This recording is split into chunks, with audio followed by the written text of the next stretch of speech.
Hello, everyone, and welcome to the Deja Review.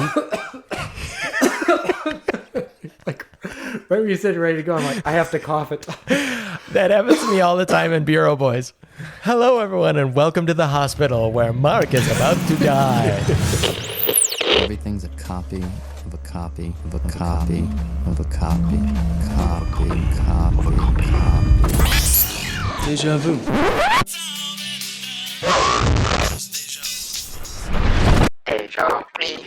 Hello, everyone, and welcome to the Deja Reviewed podcast, where we talk about the original versions of TV shows and movies that were later rebooted. In Season 2, we're discussing the first and only season of the original Battlestar Galactica. I'm Michael. And I'm Mark. And today, we're discussing Episode 7, The Long Patrol. And The Long Patrol originally aired on October 15th, 1978. It was written by Glenn A. Larson and Donald P. Bellisario. Once again, it was directed once again by Christian I. Nyby II, starring Richard Hatch, Dirk Benedict, Lauren Green, Herbert Jefferson, the regular cast of characters. Apollo, who's a volunteer? Starbuck. Starbuck? Volunteer? I don't think it was his sense of duty. Father's idea to reopen the dining lounge and the Rising Star to give our people an evening to look forward to was brilliant. Only the waiting list is nearly a yarn long. The first pilot to fly the new Recon Viper goes to the headquarters. And the IMDb summary for The Long Patrol. This is a long one, Mark. I'm just going to brace you. Starbucks' unplanned double date with Cassiopeia. Did I say that one right? I'm sorry last week for everyone that's mad at me, all you astronomers out there. Starbucks' unplanned double date with Cassiopeia and Athena on the recently reopened luxury liner Rising Star is interrupted when the Galactica picks up long-range transmission traffic indicating, it says indicting, but I think it means indicating human life in a distant solar system on the other side of a vast asteroid dust field. Starbuck is recalled to duty to pilot the Star Chaser, an up-powered reconnaissance Viper denuded of weaponry and bearing a voice activate. You know what? This is the whole thing. Starbuck goes on a mission. We'll just do this as we're going. You know what? Maybe we should cut that entirely since we are going through the summary. We don't need a summary. We're going through the whole episode, right? Yeah, I guess so.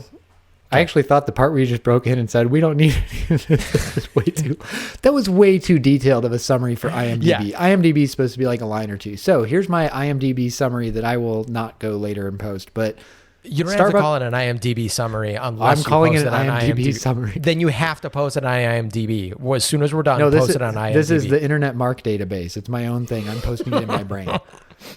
So Starbuck goes on a mission to test out a new Viper. His plane gets stolen. Apollo and Boomer go out after him, and they discover a lost asteroid planet civilization or whatever of humans that didn't know what was happening with the war, and they eventually get reunited with Galactica. And they find lots of ambrosia. That was key. Yes. So, Very good. Mike, before we move on to this episode, a couple of corrections / addendums from the previous two episodes. One is when we were talking about Indiana Jones with the Lost Planet of the Gods Part 2, and we kept talking about the Well of Souls. I was listening to this while I was running. I'm like, isn't the Well of Souls where they find the Ark? It's not the place where he goes and sticks the staff in. The map room is different from the Well of Souls. So apologies to all the indie fans from 2 episodes ago who were like, that's the map room, you morons. Raiders of the Lost Ark is literally my favorite movie of all time, and I cannot believe I did not. And we both said Well of Souls Correct. while we were doing it and like just didn't think of it. But then when I was listening to it after, I'm like, God, these guys are idiots. Oh my gosh, it's us. You're right. Which I should have known we were idiots. And then the other thing is a shout out to Mike. So at the end of our last episode, I mentioned that I didn't think either of us had correctly predicted the Lost Warrior. And I went back and listened to the previous episode, and Mike was more or less dead on. So that was just my faulty memory / the way our recording schedule worked out. It had been like 4 weeks between the time we watched one episode and recorded the other one. But shout out to Mike. You got the summary on that one pretty much dead on. Thank you. And what about the summary for this one? I think we kind of got it right. We were super vague. We're like, somebody goes on a long patrol and finds something. So I guess we were right. But it's hard to take credit for that. Anyhow, so those were our corrections from past episodes. We guessed that the patrol was long in time, not long in length, right? It might have been long in length too. I don't know. They got out of the range. Like the Galactica was like, we're picking them up on our long range scanners. I don't know what their long range versus short range distance is. Probably measured in some made up unit measurement. They Okay. did introduce a new, not Centons. When he went to the restaurant, they said they had like 50 Centauris of Yes. long wait list. You wouldn't happen to have a private dining room? Lieutenant, private rooms are reserved 60 and 70 centauries in advance. Which sounds like it's related to Centons. I think you're conflating with the Last Starfighter because they were from Centauri, right? Wasn't that Centauri, the Last Starfighter, which is great sci-fi if you guys have not seen it from the 80s? I don't know. That might have been. But the waiter definitely said Centauri because I stopped and made a note about it. Like, wait, there's another unit of time besides Centons, and I didn't know how it related to Centons. But Okay, Mark, we have a long summary from Wikipedia, so let's get into this episode. okay. So before the summary starts, as is usually our thing. Okay, so another long credits. We don't need to hit that again. But we are now back to clips from what's going to be coming up on this episode. Again, put together with no rhyme, reason, or logic. They just grabbed 10 random clips from through the episode. I watched the whole thing. I'm like, I literally have no idea what is going on or what they were trying to convey or even what I should be like excited about or looking forward to. I was just super confused. So just sharing that. So the fleet is passing through asteroid dust, leaving their galaxy for the first time. Beyond the dust lies a whole new galaxy that no human in the fleet has seen before. Are we just to assume now the plot of every episode is that they're running from the side? Where are they going? I don't know where they're going. Are they just trying to leave the galaxy? They're just running, to right? Earth. Maybe. Do they But- know where Earth is?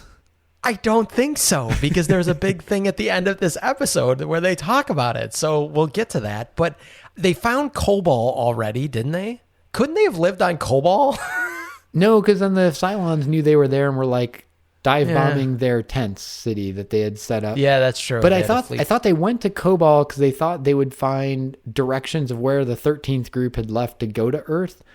I don't think we ever got info that they figured that out or found it, because the last thing we saw, they were down in the tomb area with Gaius and everything started crashing in, and I don't think they found directions to Earth. Okay, then I'm going to connect these two things because they're scanning for life. So maybe they're trying to find that 13th colony. Maybe they're trying to find the 13th colony to point them toward Earth. Let's just say that that's what it is. Okay. I'll say, and this would go for this whole episode, but the beginning very much felt like this. This episode was essentially Star Trek. And I don't mean that as a criticism. Like, Star Trek is a very popular franchise and has run for a long time in lots of different iterations. But this was a Star Trek episode. If you just replace every time they said Cylon with Klingon and every time they said Colonial Fleet with what's the Enterprise. thing? Well, I don't know. what's I've the thing never they watched work Star for? Trek. I don't know. Whatever the probably the equivalent is in Colonial Star Fleet. Trek.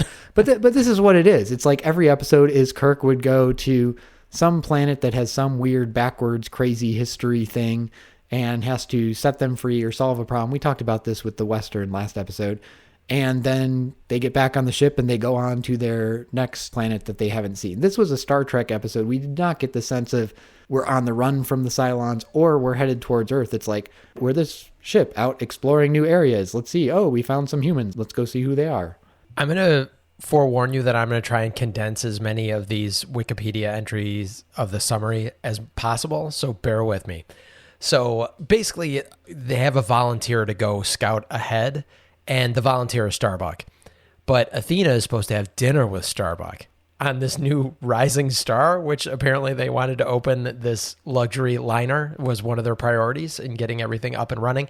And to be fair, the reboot also had like a lot of like, hey, we need to blow off steam. Like we need to actually still, it's pointless to survive as a species unless we're still thriving and enjoying life. We can't just be running from the Cylons the whole time. So I did although like I that. don't know that they needed like a 5-star restaurant where you have to bribe the maitre d' like 15 times and they have a 50 Centauri wait list to get a table, whatever a Centauri is. I also did point out in this opening scene, we definitely do not know what a centon was, because at one point Apollo says to Moxie or Boxy, whatever the kid's name is, he's like, you're not old enough to do that. You're only centons into your sweet pairing is the best that I could. No, pick up. he said your centons past your sleep cycle. Like he was supposed to be in bed several minutes ago. That might have been a different line, because he was saying basically you're only this old. You're centons into your sweet pairing. I swear to God. I'm almost positive that's what he said. Because I'm going to go try your to line. pull that line when I put this episode together, and we'll let the audience decide what it is. No, you cannot. You are centons into your sleep period. Maybe this is going to be like that dress thing where people will see different colors. Yanni, Laurel. Because I remember your line, and I think this was a separate line, and I tried to back up again, and I swear, he says, you're only centons into your sweet pairing. I don't know what that means. Can but we I both think it was agree like, that nobody knows what a centon is at this point? Exactly. And then we also, Muffet is back. Also, Muffet and Boxy are on the bridge, and then later Cassiopeia is on the bridge, and in the last episode, Boxy just wandered onto the bridge, and this reminded me of something we talked about in like episode 1 or 2, where the Council of 12 was meeting, and Apollo is sort of just hanging out on the side watching. He's like, hey, I have an idea, and just goes and takes over the meeting. There really just is not a lot of discipline or security on any of these things. Anyone who wants to just wander onto the bridge and sit on a computer, as Cassiopeia does later, is welcome to, apparently, and kids and robot dogs. To be honest, the most strict order of command in the entire fleet is on the Rising Star with their maitre d'. And the officer, security guard or whatever, who doesn't want them to take the ambrosia. Like, really, it's just food and drink is all they seem to care about. Yes. Like, you want to take a Viper and fly off on your own with no authorization, sure. But you damn sure better be careful if you're going to steal our drinks. I love also in this opening scene, we just see a static screen with some names on it. And it's doing, I don't know if you want to pull this sound effect too, but it's doing like a bloop, bloop, bloop, bloop, bloop, bloop, bloop, bloop, bloop. Like you're just looking at a static screen, but they're like, hey guys, this is a computer screen. So it's making all these like bleeps and bloops. I thought that was really funny. Also, that opening scene was very soap opera-y. Like the acting, the stuff they're talking about, and then Athena's thing with the date with Starbuck and has to like bat her eyes at her dad, like, oh, please, will you let me go on the date with, like, this was straight up sitcom. And then when he goes on the date with both of them at the same time, sort of. It's Three's Company. Well, and I was going to say, there's an episode of Friends, it might be called The One with the Two Parties, where Rachel's parents are like coming for her birthday, but they don't get along. So they hold two separate parties and one in each room. And Rachel has to bounce back and forth between them to keep the parents separated. And they need to keep equal numbers of guests in both parties and such. I'm like, this is a total sitcom plot. And it was played like a sitcom. And I don't necessarily mean that badly. Like, it was funny how it was going, but 100%. This entire episode was a vehicle, because I feel like I've been complaining a lot about how Starbuck has not developed as a character. This was his episode that I thought that Dirk Benedict did a great job playing, and that was really started. Now I have a note later on in this episode. Now I get why people really liked him as a character, because I think he's really finding his way, because they're like, oh, Starbuck, why did Starbuck volunteer? We find out that the reason Starbuck volunteered for this mission is so he could skip the wait line to get into the Rising Star and have a dinner. Yeah, and that was clever, even how they did that. Like, Starbuck volunteered? Like, well, here's the backstory behind it. Right. Yeah, I like Starbuck, and I don't think it's a coincidence that last week's episode was basically an Apollo episode, and this is like a Starbuck. Like, they're taking their two Han Solos and like, let's build it around them, and if we're going to focus on one, let's balance it out with some focus on the other the next week. Agreed. So we find out that Starbuck is going to be having dinner with Athena, and then the next scene is him going to dinner with Cassiopeia. And I was like, I have the note. I'm like, wait a minute, did I miss something? I thought he was going to dinner with Athena. I'm like, this guy's a real piece of shit. In your defense, it would be very much in keeping with some of the earlier episodes we've seen if they said he's going to dinner with Athena, shows up with Cassiopeia, and there's no explanation, and we just missed that whole change in the plot. We're looking for Earth. We're on Kobol all of a sudden. It was the one like, episode ends, we're looking for Earth. Start of next episode. It's time to land on Carillon. How do we get there? What was happening? I'm going to say it right here, again, in keeping with Benedict. He plays a great cheesy slime ball. Like, in this role, in this whole episode, I mean, he was great as Face in the A-Team.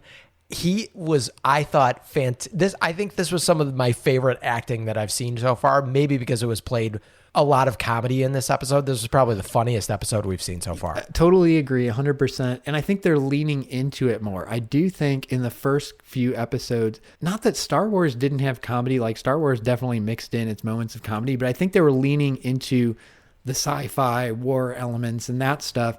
And I think as they've gotten a few episodes in, we've talked about the actors have kind of found their footing. They're figuring out who the characters are. And I think they've figured out that the show itself is a little cheesy and it's okay to lean into that at times. And they still had some excitement in this. Like there were a couple good, exciting scenes later on. Yes, and don't make me bring up The Last Jedi again, but the humor in The Last Jedi was absolutely terrible. I will say it again as a professional comedian. That was bad humor. Okay. It didn't fit the Star Wars galaxy. It didn't fit the Star Wars galaxy. There we go. Did you but find certain it funny humor that does fit for a restaurant that has like a 50, I'm going to say 50 year because I can't keep saying Centauri because it's weird. Yaron. A 50-year wait list to get a private room. Starbucks bribes the maitre d'. He's like, oh, right here, we have one. And then he's like, I need a second room. And they have a second one sitting empty. I'm like, this is why their wait list is so long. They don't put anybody in any of the rooms. Yes. So Starbuck and Cassiopeia get their little private room, and Cassiopeia leaves. And, Starbuck, of course, is kicking back and smoking. So we briefly cut back to the bridge of the Battlestar Galactica. And let me say, I think I said this in our first episode, the whole point of sending things to space is to be as efficient with your use of space as possible. And the bridge of the Battlestar Galactica looks like an office, and it is massive. And it makes me laugh every single time I see it. Well, relative to the bridge on the base star, where it's just a giant empty room with a big tall pillar in the totem. middle. True. They're way more efficient. Yeah, no, you're totally right. I was just reading a book. It's fantastic. I would like to recommend it.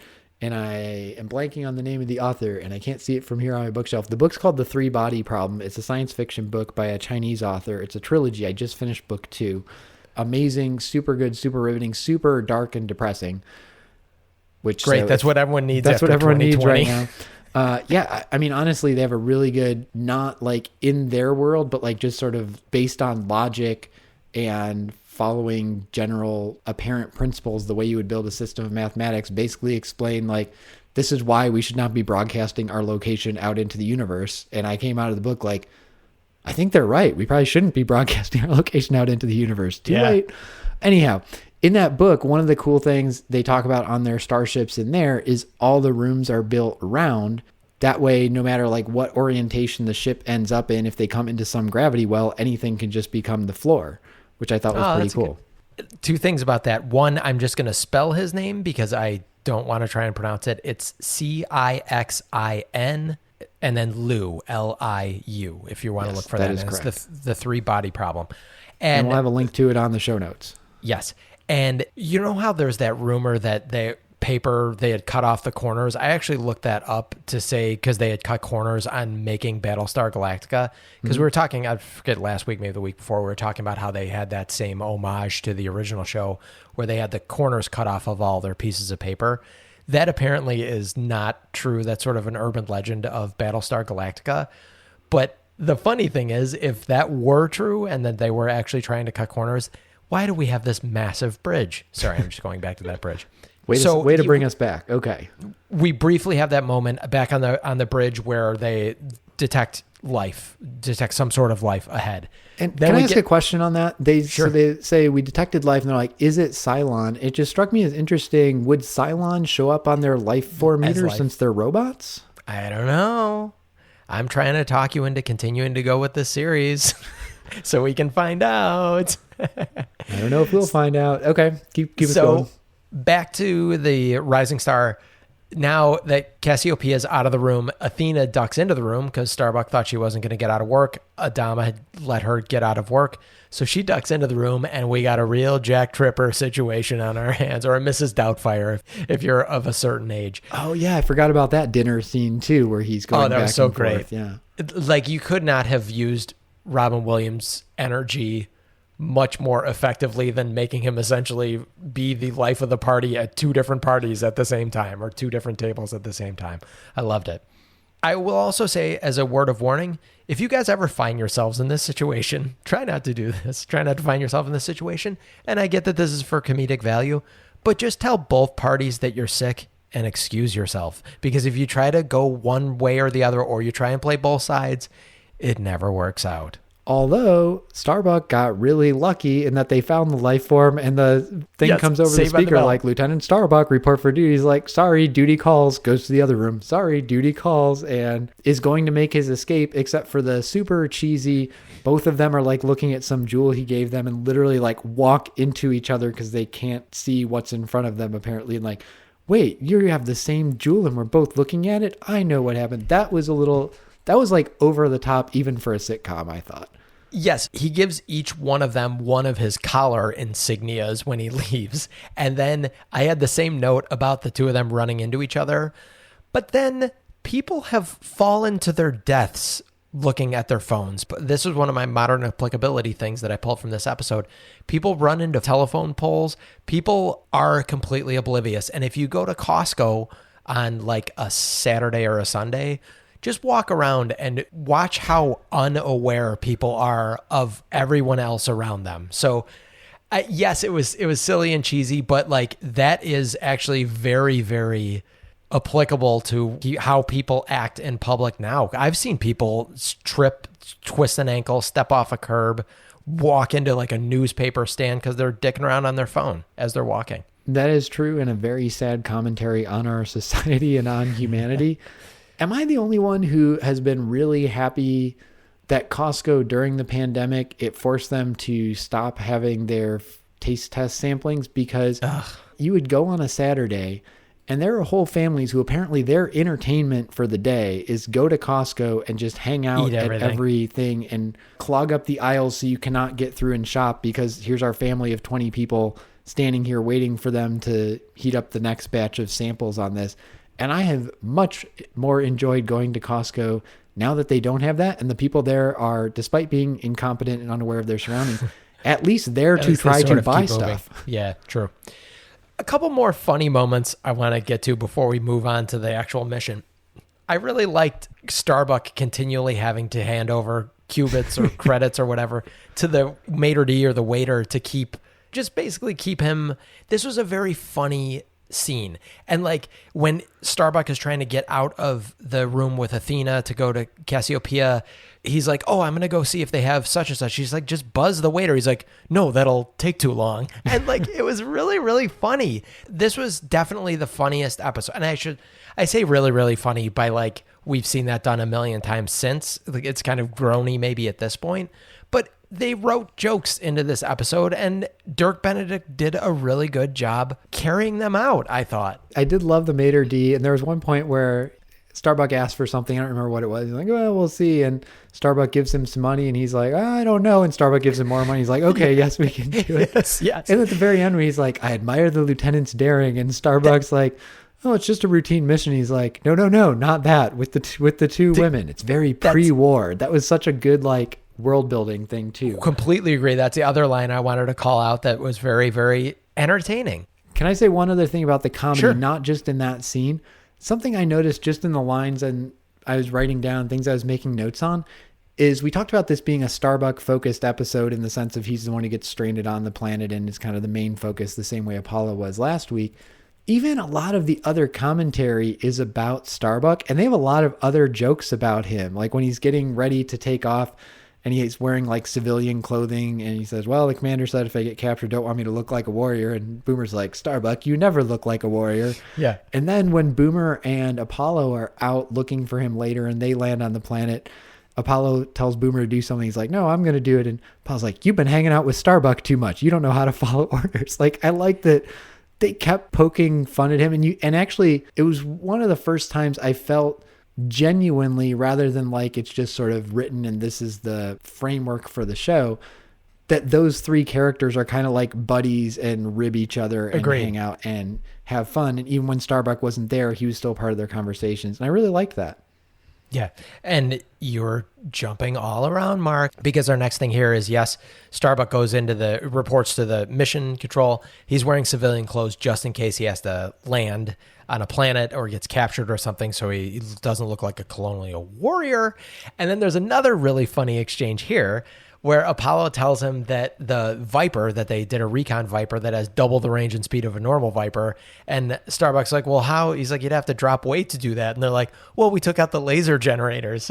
And it was just a really funny exchange that Starbuck's like, okay, so I'm completely unarmed. Like I can go super fast, but I'm completely unarmed, which comes in several times later in the episode. It's even better than that because he says, like, we took out the laser generator, and Starbuck's like, oh, okay, and kind of like doesn't think about it, gets in the cockpit, they pull it down, he's like about to launch, like, wait, so I don't have any lasers? And then the Viper just takes they off. shoot him down the thing, which was great.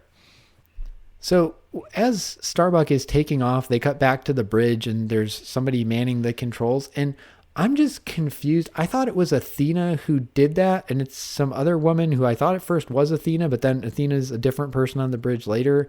Have I been confusing those two characters the whole time? Has there always been some other character who does that? I think that there's always a different, the lady with like her hair pulled back Like in the a bun. braids, yeah. Yeah, which is basically Princess Leia braids before. I was thinking about that, but then I was like, well, wait a minute. It's kind of more Princess Leia's Empire Strikes Back on Bespin hairdo. And so technically, I'm just postulating, Mark, that Star Wars actually ripped off Battlestar Galactica after other than A New Hope, that Star Wars actually stole a bunch of stuff from Battlestar Galactica. I think we've seen a bunch of examples of that. Totally. That's what I'm saying. That woman, she's definitely been in this before, and she usually just has a brief little clip of that. Athena definitely has done some stuff like that, but... And I think I've just been confused because sometimes it seems like remember when Athena was looking for Starbuck at the monitors and she was monitoring the hangar bay? Like, it seems like sometimes their jobs have overlapped, and then we won't see Athena for like 2 episodes in a row. So first time I saw her, I'm like, wait, is that Athena got back and it has her hair in braids now? And then I saw she was a different person. I don't know. It just confused me that because that last person, does she have a name? Has she ever been established as a character? No, not that I know of. Okay. So then we have another modern applicability reference that this Viper has this AI named Cora on this operating system. And Starbuck has basically just said right before he left, he's like, no, I need some alone time. He's like, he had to get out of this situation with these 2 women. And Cora is this very like sexy voiced woman's AI that can basically control the Viper with or without Starbuck. And is super sassy. I loved Cora. Cora may be my favorite character on Battlestar because they had banter. And this was not like, your Alexa or your Google or whatever has some built-in jokes or personality to it. This was way beyond that. Cora was really like back and forth with Starbuck and teasing him. And yes, there's a great moment when Starbuck's like, okay, Cora, release the controls. And Cora's like, fine. Yeah. It was great. And she did say she was programmed specifically to keep him company and keep him amused. Keep him amused. That was it. Yeah. During the flight. Yeah. There's definitely some very like sexual lines, including that release the controls or whatever. It was very, very funny. Very, very funny. And Apollo's reactions are great. I'm sorry. Starbuck's reactions are great. I had a definite moment where I thought that it was going to end up being like, Starbuck actually had feelings for Athena, Cassiopeia, and Cora, or Cora was going to like see them as romantic targets or something. I thought they might be going that way for a moment. I don't think I thought that, but along that line, do you remember that episode of The Simpsons where they have like an automated house? I think that's why I was thinking of it when this house falls in love with Marge and is trying to kill everybody else. Yes, that had to have been a Treehouse of Horror, obviously, episode. Yes, and I think it was, doesn't she end up, it has Pierce Brosnan's voice when it's in love with her? Oh, yeah. Yes. And before that, it's he's like Gilbert switching Gottfried between different voices. One of them was Matthew Perry, and it's just like, could I be any more of a house? And they're like, nope, and switch it to another one. That's right. Another very funny Cora exchange moment is when Starbuck is like, well, the Battlestar's already scanned. And because Cora offers to like scan for life. And he's like, well, the Battlestar's already scanned. They didn't find anything. She's like, fine, I guess like we can trust what the Battlestar's scan had said or something like that. I thought it was very, very funny. Yeah, I really like Cora. It was such a sassy and had such a strong personality. Like it had more personality than like Kit from Knight Rider in terms of not just having its own ideas about things, but really like pushing back on the person doing it. And even the other one I love where Starbuck's like flying some loop-de-loops and just kind of getting the hang of this new plane. He's like, I'd like to see a computer do that. And she Cora's does like, it. Okay, you asked for it. Literally says that and then does the same thing. Yes.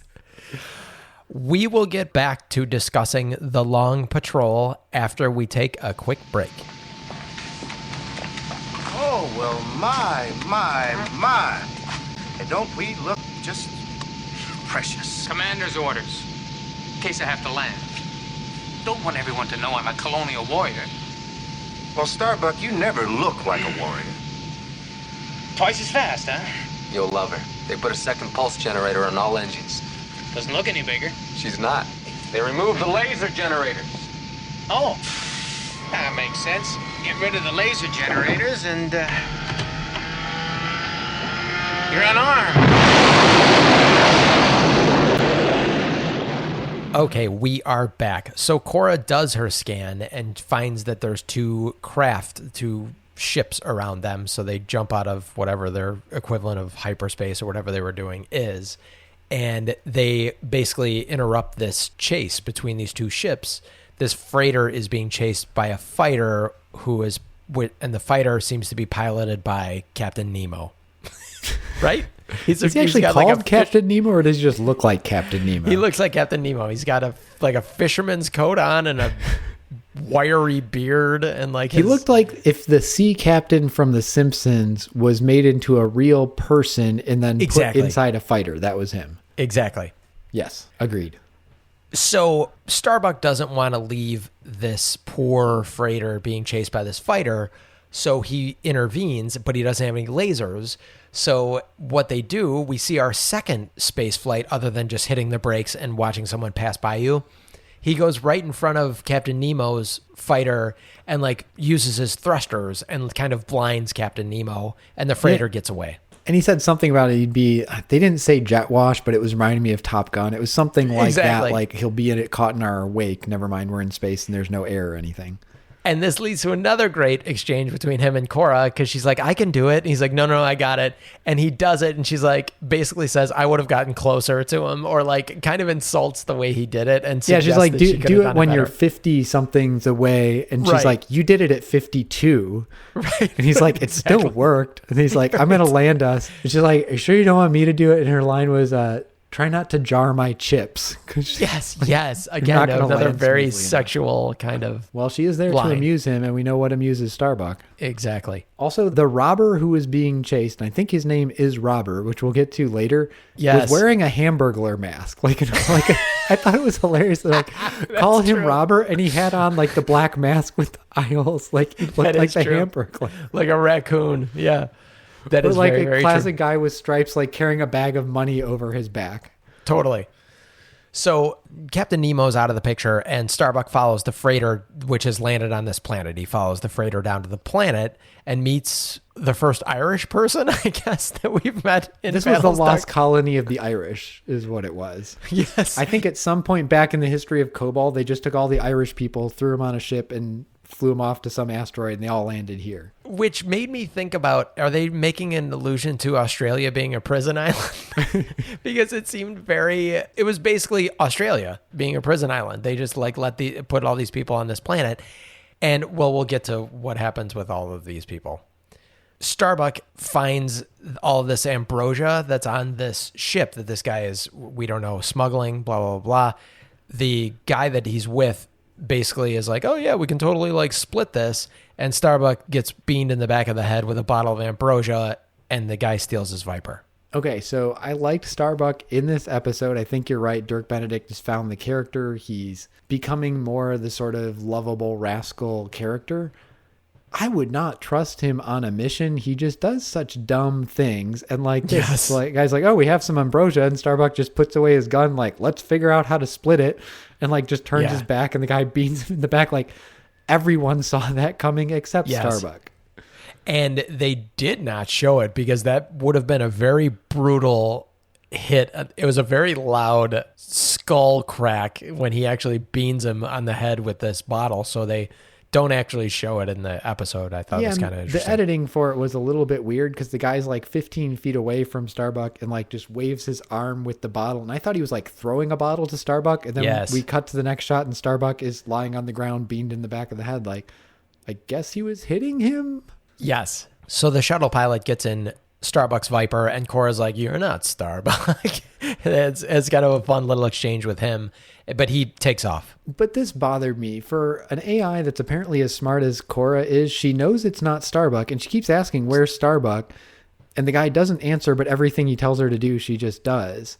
And it seemed like if you're building an AI this smart, you could have a little bit of security feature, because that's what I thought it was. It's like, identification, please. Identification, please.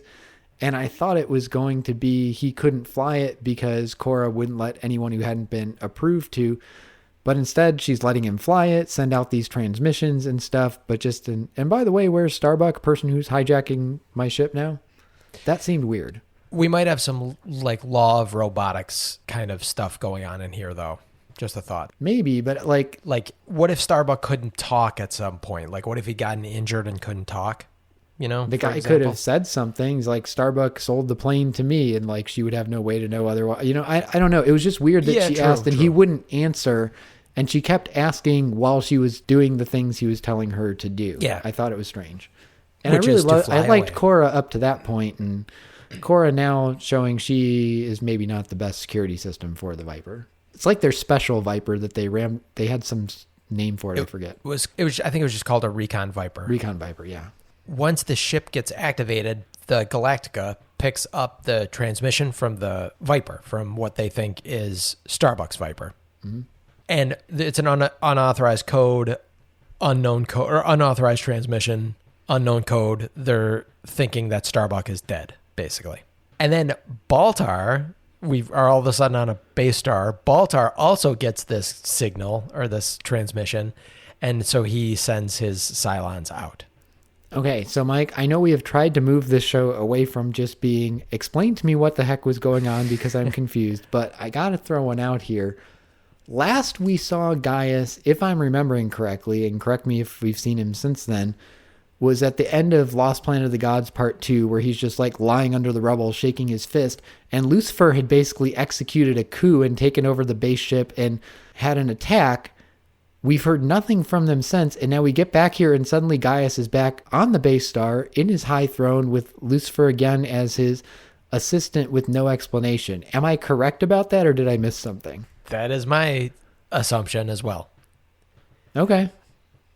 So just checking. Actually, before we move away too far from that scene with Starbuck and the Irish guy, one thing that has always bothered me in TV and movies is when people drink out of a bottle, like drink out of a bottle of beer, or in this case, the bottles of ambrosia, the Foley guy always picks the sound from like drinking the last 2 swigs of a bottle of beer. Like it sloshes around. I've never once heard a movie sound effect that is realistic to how much liquid is actually in the bottle. It's always like there's 2 swigs left. It annoys the hell out of me, and they did it in this one too. I think this is just one of those coding things where like that's a easily recognizable. I mean, it's the same way anytime somebody pulls a gun or even just handles a gun, it's like yeah, yes, very true. And like I have held a pistol in my hand. It doesn't make that noise when you just turn your hand sideways or point it up or point it forwards. Yet every movie, that's just a trope we've come to accept is like True. Every time you move a gun, it makes a clicky noise. True. So Starbuck comes to, sees his Viper is gone, and steals the leftover freighter. There's a great line from Starbuck. He's like, or I don't know how great a line, but I wonder if the reboot considered this when they did it. Because he goes, it's like learning to fly a museum because it's this old freighter. And I thought that was so cool because the first episode of the reboot is the Battlestar Galactica getting decommissioned because it's been a museum for all this time. And I was like, I wonder if Ronald Moore was like, oh, that's a clever idea that maybe these ships are so old they actually became museums. I thought that was kind of neat. I didn't make that connection, but I like that. And he was also like, man, this is where I could use Cora. Like, she could just figure this all out for me. Right. Yeah. So Captain Nemo, I think, then catches up to him, right? Yeah, catches up and to it's the like, freighter. okay, follow. And Starbuck gets on the radio like, I'm not Robber, I'm Starbuck. He's like, right. all right, follow me back to the base. And so he follows Captain Nemo back, whatever the guy's name is. And I did like, by the way, they had some nice production design where Captain Nemo is flying something that looked similar to a Viper, but a very old model. And they showed like the control stick, and it looked like a simplified, older version of their control. That was nice. You got the sense like, okay, these evolved from the same thing, but these people's technology hasn't changed. He follows him back and is getting off to like explain himself. And I just loved, it was so Starbuck, the way they've built this character. He's getting off on a strange planet where he's more or less been captured by somebody in a fighter, has no idea what he's stepping into, and steps off like with a lit cigar in his mouth like, hey, what's up, guys? Yeah. And his name is Crode, the guy who Captain Nemo's name. All right, I'm just I've adopted my own code names for people. He will just be Captain Nemo the same way that Jolly will always be Porkins. It's fine with me. So I will also say here, for a hot shit pilot, Starbuck gets captured an awful lot. And the capturing, it's not like they have tractor beams. They just kind of gently lead him to wherever he's going. I just wanted to throw that out there. Totally fair. 100% agree. In fact, I think every mission we've seen him go out on, he has ended up getting captured, except for the ones where he was rescuing someone else. It is worth noting, in this case, he was on a freighter that was like a shuttle that was slow with no weapons, and this other guy was shooting at him and was basically like, I'm going to shoot you down if you don't follow me. This was quite different from the one where he flies out of the void, sees the Cylons, and instead of flying back in, is like, I guess I just follow the Cylons back to their base and now I'm their prisoner.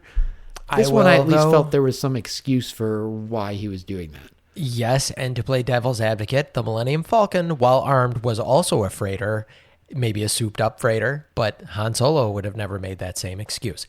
Anyhow, another great moment after Starbuck lands. Yes, he comes out chomping on a cigar. He immediately starts trying to make a deal. He's like, hey, I got all this like great stuff in here, all these like parts and all this stuff.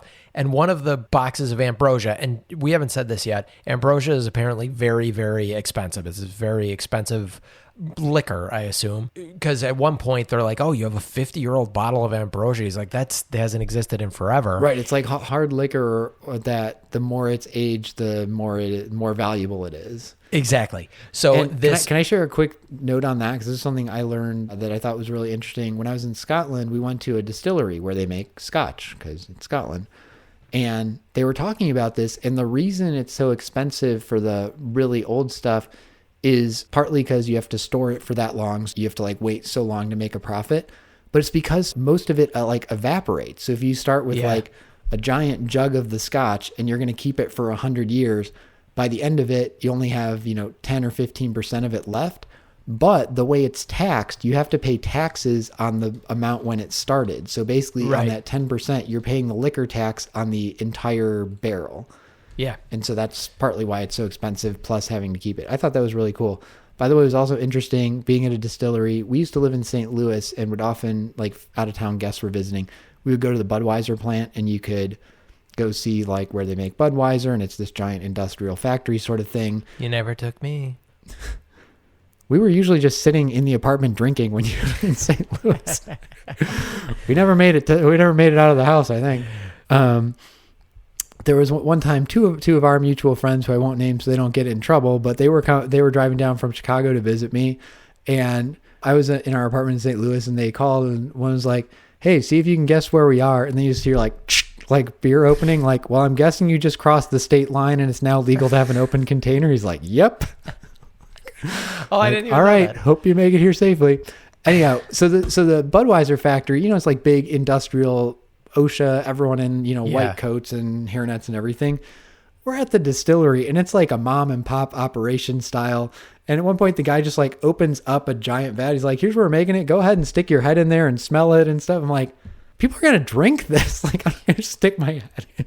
So we did, when I was working for Living Social, kind of running adult field trips, we took people up to Miller Coors and then to Lakeside Brewing Company, both up in Wisconsin, and it was the exact same situation. Miller Coors was like, walk into this room behind this glass and we're going to show on TV an explanation of what's happening here, and you're going to look down on the floor and see all these workers doing their things, but don't look them in the eyes or touch them. And then you go to Lakeside Brewing Company afterwards, and the guy's like wearing like a John Belushi or a Bill Murray shirt, and he's like drinking with us. He's like, yeah, it was really, really cool. It was interesting to see how both of those things happen, though. Yeah. Anyhow, let's keep this thing rolling. So what I was saying before, Starbuck is like, oh, I'll basically sell you these parts or whatever that are on here. This case falls open and they see that he has ambrosia, which is obviously way more expensive. And Starbuck just has this great, like, kind of like, oh, shucks. He's like, yeah, he offers them a bottle of ambrosia, one of the ones. And then this other case falls out and he kind of like shrugs his shoulders. And he's like, we can work something out, and like just completely changes his pitch to try and get them to just let him go and split the reward with him. So, and he doesn't Starbuck know at that great. point that they make the ambrosia there and they have like more ambrosia than they really know what to deal with. Right. He also, when he sees the crate come down and all the ambrosia like spills out of it, it's all spilling onto the ground. There's like dual reaction. He's like really sad about all this ambrosia going to waste. And then he's like, oh, also this screws me. Let's make a deal instead. Right.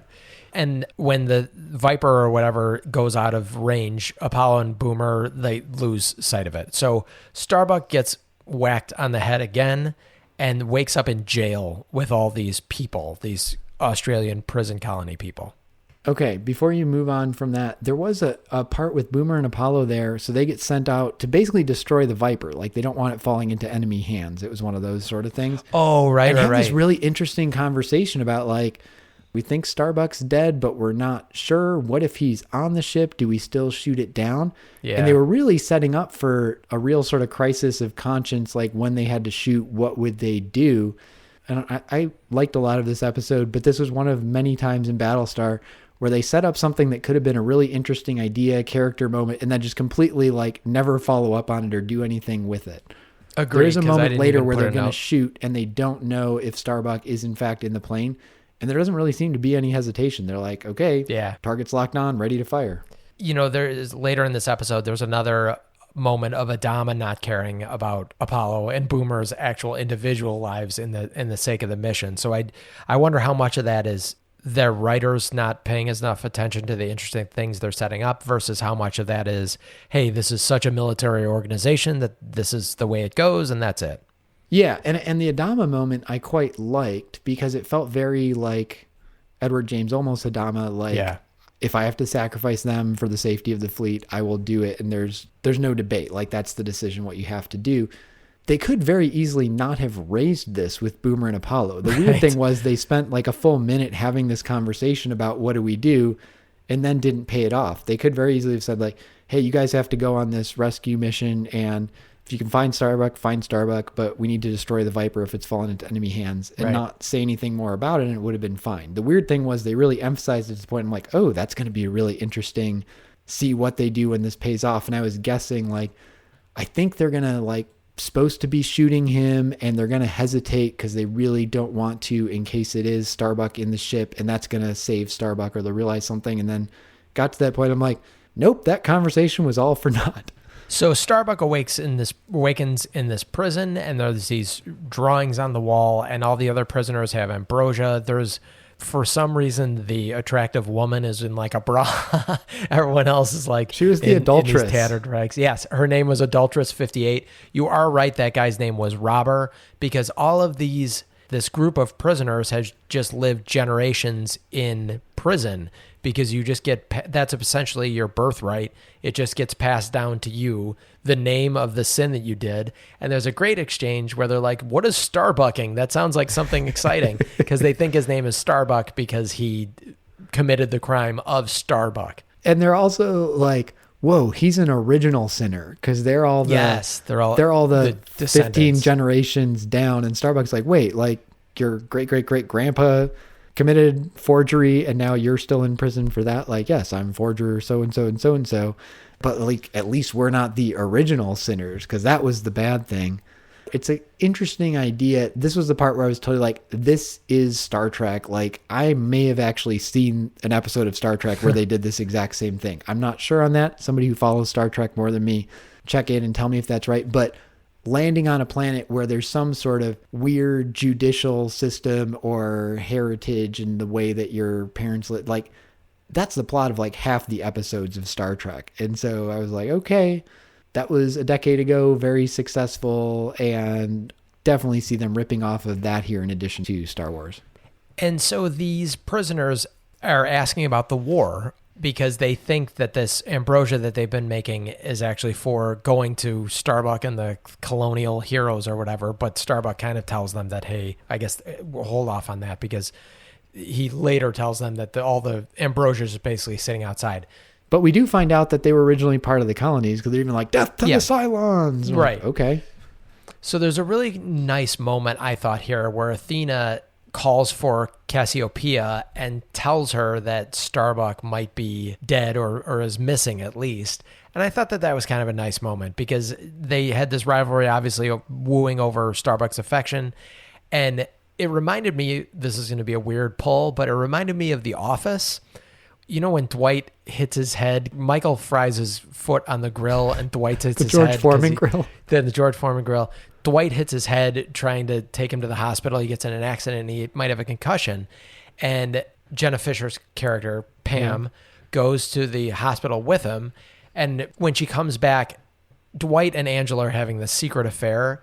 So Pam really loudly is like, hey, Phyllis, I thought you might want to know that Dwight's doing okay. Just saying it loudly enough because she knows about the affair between Angela and Dwight. And so she says it loudly enough that Angela can hear it, but is saying it to Phyllis. And Phyllis, I think it was Phyllis, and she's like, all right. But that kind of reminded me of this scene where Athena's just like, I don't know, I just thought you should know. It was kind of neat. I agree with you, and I liked it was a nice character moment for Athena. Like, it tells you something about her, who's a character who's really been underdeveloped here, that she's the type of person who would do that. I'm not quite sure about the follow-up with that, because then later in that it was like very soap opera-y, and then Cassiopeia just hangs out on the bridge and is conveniently there when they need someone who happens to know this code. But then when they think that they are going to get Starbuck back, there's this weird exchange where Athena says, of course, it won't change anything when he gets back. And Cassiopeia says, I wouldn't want it any other way. I'm like, I don't know what that means, but it seems weird. Are you saying like now you're just back to competing? Right. Are you saying now we're friends but still competing? But then, I know I'm jumping ahead here, so I'll say it and then we can talk about it when we get there. But then at the dinner scene at the end, I'm really confused about this whole relationship between the three of them. Yes. Starbuck is talking his way into a threesome. I cleared it up for you. So you're right. Cassiopeia, or a foursome if we get Cora involved. Cassiopeia is on the bridge when it just so happens that she recognizes this code that comes from the transmission, ostensibly from the Viper again. And she basically tells them where to go. An Aryan merchant code is what it is. So then Adama tells them not to shoot down the Starbucks ship or whatever, the missing Raptor at this point, and has them go and try and investigate. And then they get attacked, though, of course, by Cylons. Am I right so far? Yeah, so before they get attacked by Cylons, Apollo and Boomer track the stolen Viper, and they find Robber and his family, and they get the backstory of what's happened with this colony and such. Yeah. Oh my God. There was a nice sort of action scene with yes, Boomer and Apollo kind of sneaking up on the Viper, and then Robber starts shooting at them, and then there's a little gun battle, and they're chasing him through this deserted city set, which looked like a backlot, but I mean that in a good way. Like, it was a big, spacious set. They had a lot of ruins to go through. And I thought they basically, Robber shoots like one or two shots at them, and then Boomer and Apollo just kind of unload on this entire side of the city, yes, like shooting 100 shots at basically everything over there. And then they see him, and Apollo's like, don't shoot, he's human. And then they just start shooting at him again. Yes, I had the exact same thing. Yeah, they and their shots are going all over the place. Like, they are firing wildly. If like that city was not already ruined, it was now. Exactly. Yeah, I thought I had the exact same thing. And it's really Apollo who does it, because then he's like, don't shoot, he's human. But then he runs off and they start chasing him again, and Apollo shoots at him again. I was like, you asshole. It was pretty funny. Then the Cylons are going to turn up. Wait, I'm sorry. I've got one other thing about this one before we move away from this scene. I forgot that this came before. They could have used the same woman and kid actor from the last episode to play Robber's wife and kid. Granted, it was a daughter instead of a son, but if they had used the same two actors from the last episode, I don't think I would have noticed, because this is a very Battlestar Galactica thing. I think there were only like 10 variants of people in the 1970s, and you look like one of these 10 variants. It was just like the Cylon models. And I was like, this is probably why you're having a hard time distinguishing between Athena and the woman that's launching Vipers out of the tubes, because the people in the 70s looked a hell of a lot alike, except for Lauren Green. Well, because he was in his 70s when the rest of them Yeah. Yeah, and I will say to that point, when I first saw Robber's wife, I'm like, is that Cassiopeia? Because I thought it was like her. I'm like, how did she get down here? Why does she have an accent now? Yeah, that was super weird. Okay, and this I'm is sorry. something I think we talked about this in actually one of the Twilight Zone episodes with casting, is particularly with these minor roles, I kind of feel like your job, if you're the casting director or the director, is just find somebody who is not going to be visually confused with one of the other characters. Yes. And I would say Battlestar has not been doing a great job on that. Maybe Yes. because there are only 10 variants of people in the 70s. Who knows? So then we find out the Cylons are coming. And what I liked is we saw the one scene with Gaius and Lucifer with no explanation for what their relationship was now, but that they're like, let's send out some fighters. And then we deal with some of this stuff with Starbuck. We deal with Apollo and Boomer. And they cut to then a shot of the Cylon fighters coming through. I'm like, oh, yeah, there's this other plot line going. And I like that they actually followed through on it, which is not a given in Battlestar, that they will set up a plot line and then continue it. And then actually like had this shot in the middle of these other things, just reminding us like, oh yeah, the Cylons are on their way too. I thought that was a smart little bit of editing, that this might be one of those places I'm setting the bar pretty low, but like that made the story made sense, and they did it instead of some of the places where there were obvious things they could have done to make the story make sense and they chose not to do them.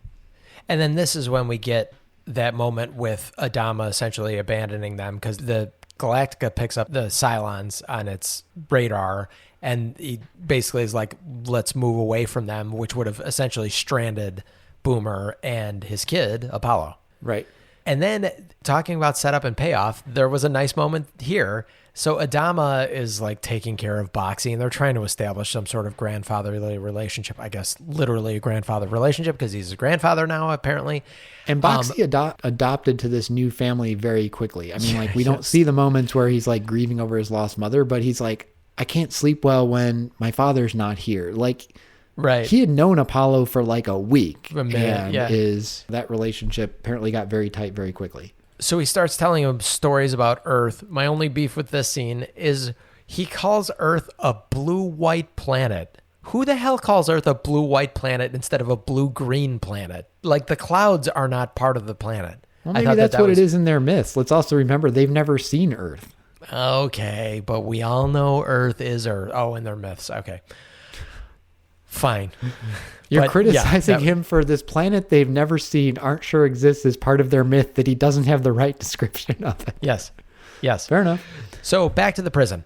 Our mothers were prisoners. Our fathers were prisoners. Yes. It is the way of the universe. Yeah, it was a very Life of Brian kind of culty feel to those prisoners in that prison. And it was really funny. So they're calling not 100% funny, but it was interesting. It was pretty funny. Like, Life of Brian, I actually think is a good reference. The part where Starbuck realizes like none of the gates are even locked.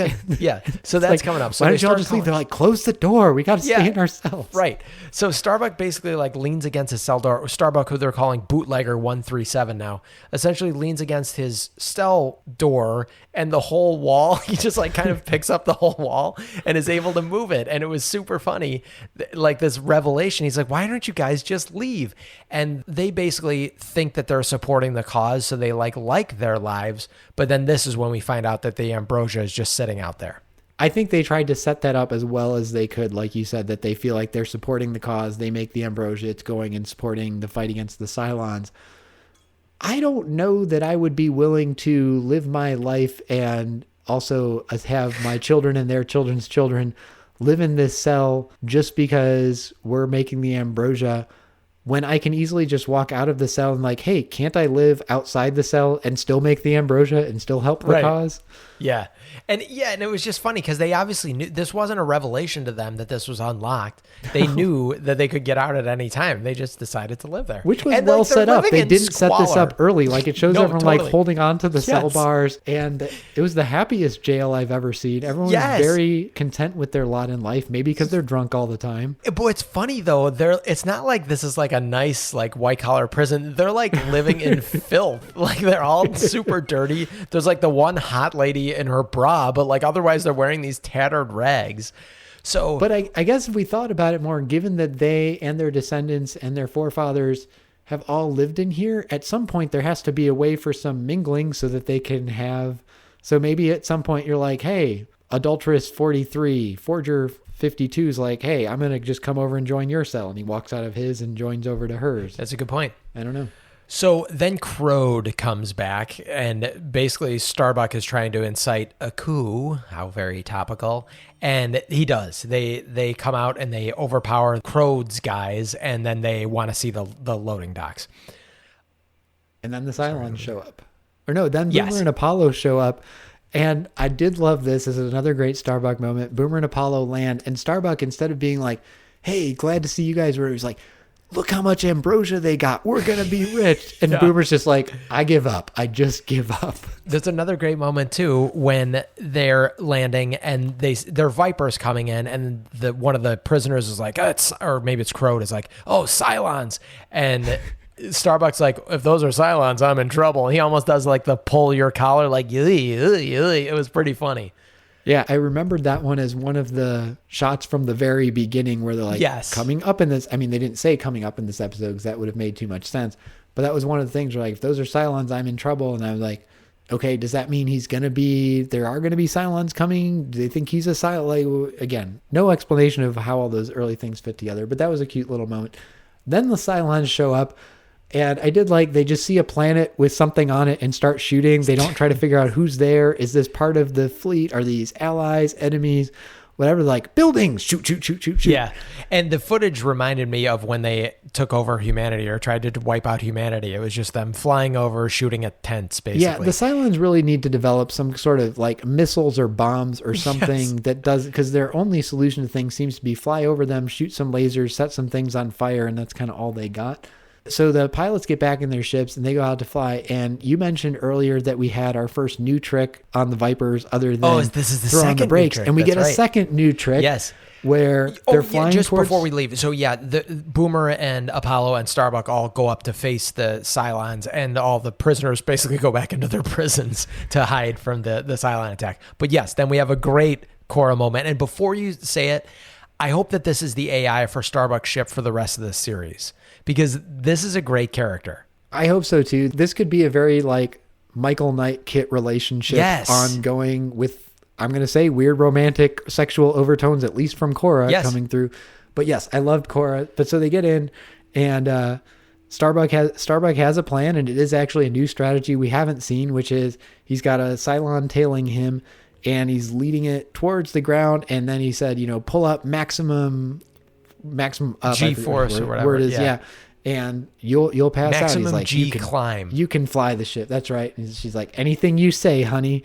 Yes. And so then they're going, and Korra like takes the ship and flies it almost straight up. Starbuck blacks out, but the Cylon can't make the turn and crashes into the ground. And this reminded me of, to cite another fantasy sci-fi series that I don't think we've referenced yet, in Harry Potter, in book 4, they're at the World Cup of Quidditch. There is a strategy that somebody uses there where they're flying on brooms as they're playing, and they make somebody think they've seen something down towards the ground and like dive toward it, get the other person to follow them, and then right at the last minute pull up, and the other person can't pull up and crashes into the ground. It's called the Wronski Feint, which I know because I'm in the middle of literally reading book 4 to my kids. Not literally at the moment as we speak, but we are most of the way through the book in the current month. It reminded me of that, but I thought it was cool. So we've now got a total of 3 tricks that we can actually execute in our dogfights. And before we move too far away from this, I didn't want to cut you off in the middle of your rant, Mark, but I go on a lot Glenn of A. Larson actually was one of the creators of Knight Rider. So clearly this was part of this. So, and in fact, in the notes on the wiki page of this episode, Korra seems to have inspired Glenn A. Larson's Kit voice bars in Knight Rider. And they have the same kind of like inside the cockpit or cabin, or I guess of Kit. They're the similar kind of like up and down voice bars. Yeah, it looks like an old school and an old home stereo, the EQ, where you have the little levels going up and down differently. Yeah, they look very much the same. That's cool that he created that, because Korra is definitely an inspiration for that. Yes. So we do have another great moment with Cora as well. She, of course, informs Starbuck that the Cylon Raider crashed into something that was a building that was filled with a very flammable fluid, which is obviously the ambrosia. So Starbuck is just like, oh, there goes my whole profit or whatever. I thought that was another great Starbuck moment. And another Starbuck moment where he doesn't care about whether the Cylons have found them, whether they can get back to Galactica. Starbuck is all about Starbuck. Yes. And then they can get back to Galactica, though, because we now have a dinner on the Rising Star. Was that explained? Because there was the whole thing about if the fleet changes direction to avoid the Cylons, the fighters won't be able to find their way back. And Apollo and Boomer, when they meet Starbuck, they're like, we can't find Galactica on their scanners. Right. And it's just sort of never explained that they do find their way back. I think they show the moment like, oh, we've picked them up on our scanners, but they never explain how they figured out where they were. I think the implication was, I think Adama did not pull them far enough away from the fleet, or maybe when they went out to go and fight the Cylons. But you'd think the whole point of them moving away from the Cylons would be to get farther away, that they wouldn't have picked them up. But, however, maybe a little bit of a plot hole, they do get back. Okay. And now we get to the dinner. Yes, and by the way, Robber is now part of the fleet, and so is his wife and his kid. So there's now 2 Cassiopeias at the table. Also, Adama's first reaction when they pick up the ships on their scanner is not like, our pilots are coming back, or they defeated the Cylons. It's inform Boxey, his father's coming home, which I like in a grandfatherly sort of way. That's who he's thinking of. But I'm like, you're the commander of the entire human race. That's not your number one priority, is tell Boxey his dad's coming home. Yes.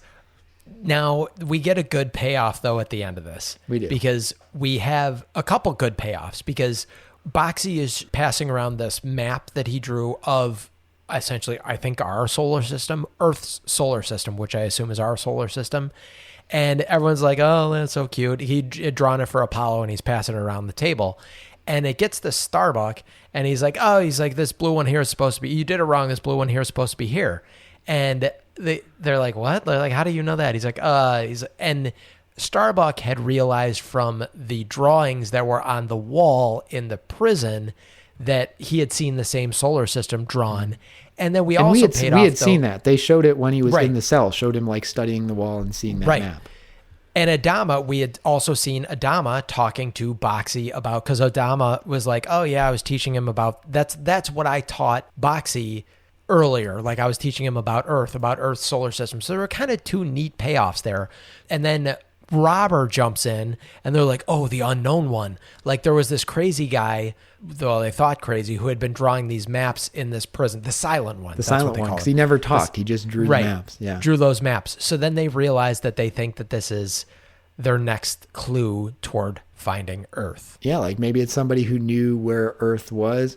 I agree. I thought that was a nice payoff, because when they showed Starbuck studying the map in the cell, I'm like, oh, that's kind of interesting. There's like a diagram there, but I didn't think much of it. And look, this episode did a lot better than many of the others in setting stuff up and paying it off. I did like it was a very Starbuck thing. They're passing around, like you said, the map, and everyone's like, oh, good job, Boxey drawing. And Starbuck's like, this is wrong. Yes, you idiot.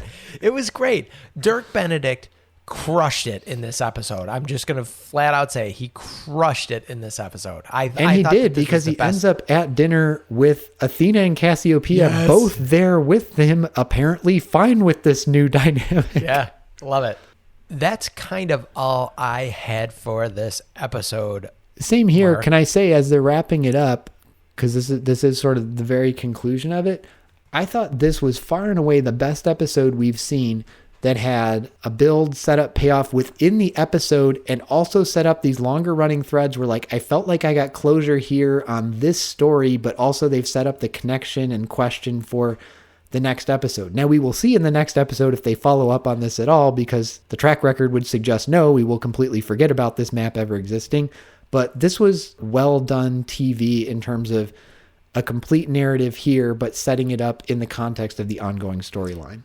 You backed your way into a perfect segue, Mark. Do you want to just go ahead? I'm glad to hear you say that. Do you want to just go ahead and lead us into our ratings, rating out of 5 stars on the BSG scale? Yeah, on the BSG scale, this has to be a 5 for me. I have a hard time imagining that this show is going to be better. And again, this is on this scale. I'm not saying this is the best show that has ever been made, but I have a hard time imagining this version of Battlestar Galactica being executed much better. They knew what their niche was. They really played up Starbuck. They had some good comedy. They had some action. They had a complete narrative where most of the things they set up were appropriately paid off. And they tied it into the larger narrative. Like, we haven't seen an episode that did all those things. The effects have held up. I'm just going to read you my notes because this makes me so happy. My notes for the rating. I think I could legitimately be convinced to give this 5 stars on our BSG scale. This was a real vehicle for developing Starbuck as a character, and Dirk Benedict leaned hard into it. And like also to the point where he's, I think, finally realizing that he doesn't have to be Han Solo. He can be a character like Han Solo, because I would never confuse Starbuck as a character with Han Solo as a character. And like, he's starting to make it his own. And I'm going to go back to another Office reference. The Office on NBC got so good when they started forgetting about the BBC plot lines, because they needed to make it their own thing, because British humor doesn't necessarily work as a Thursday night sitcom in America, which is a pity. But that show ended up being so much better when all of those actors started making those characters their own. Yeah, totally agree with you. And just to add one more example to your point, I think of some of the early episodes where you remember we'd be talking about them. We're like, and Starbuck or Apollo did this, because they were essentially interchangeable in the first few.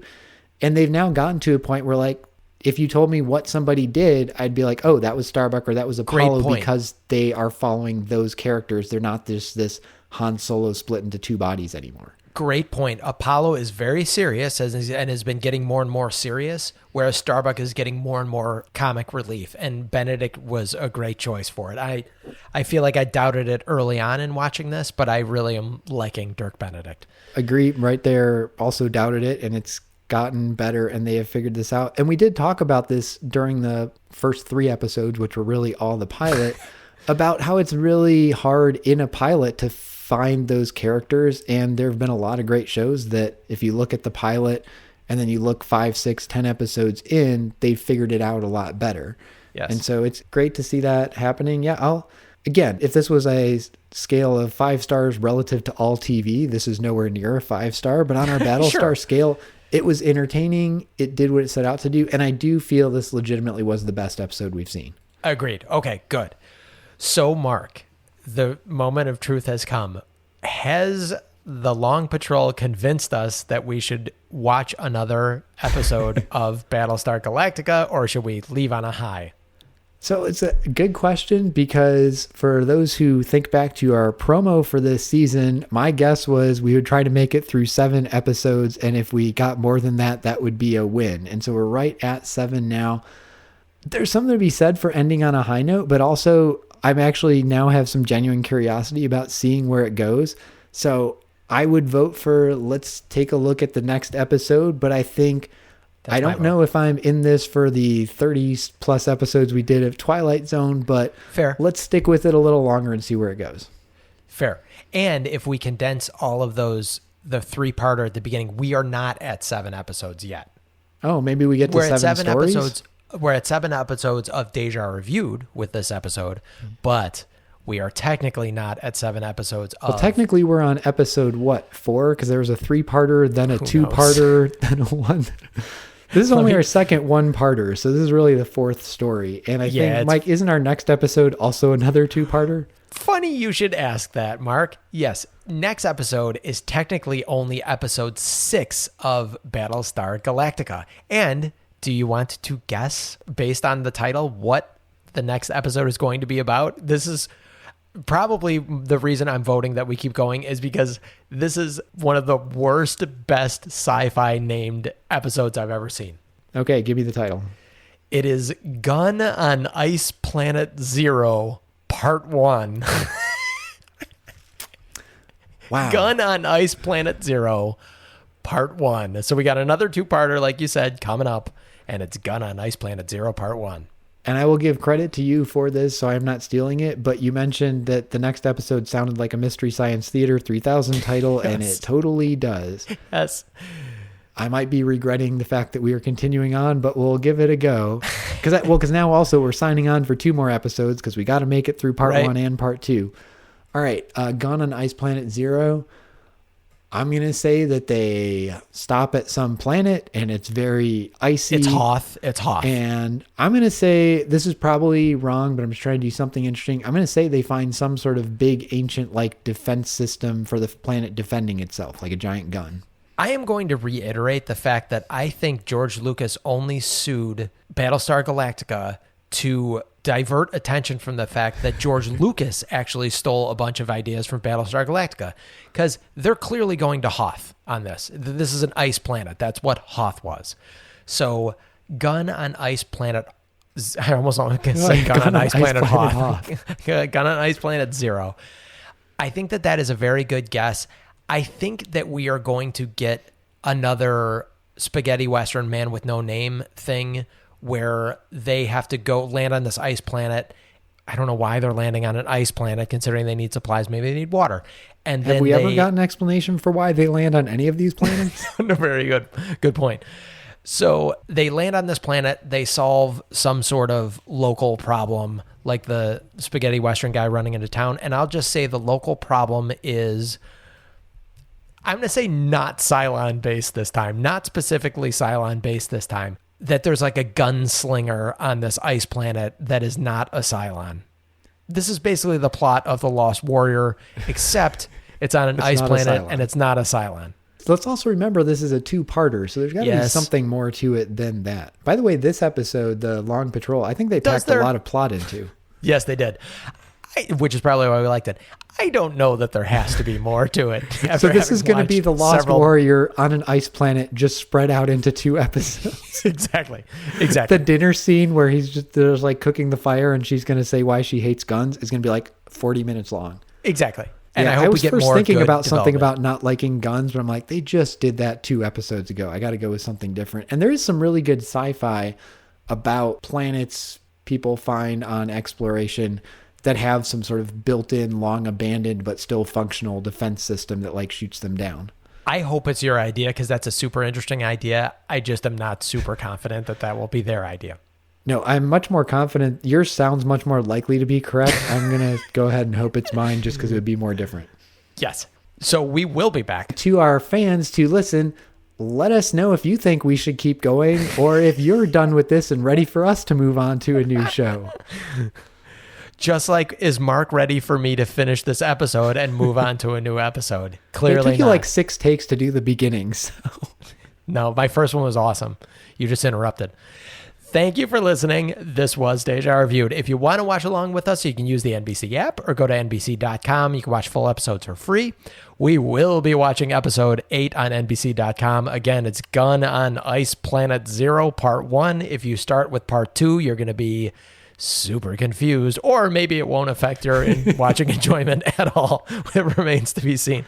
If you are enjoying Deja Reviewed, please leave us a review, a rating, a comment, wherever you're listening to us. We'd love to hear from you guys. If you're enjoying the podcast, tell someone or subscribe or tell 2 people and tell them to tell 2 people. You can find us at DejaReview.com. You can find all our social media there. You can send us a tweet, leave us a voicemail, text message, any of that kind of stuff. And we hope to see you again next time. Deja Reviewed. What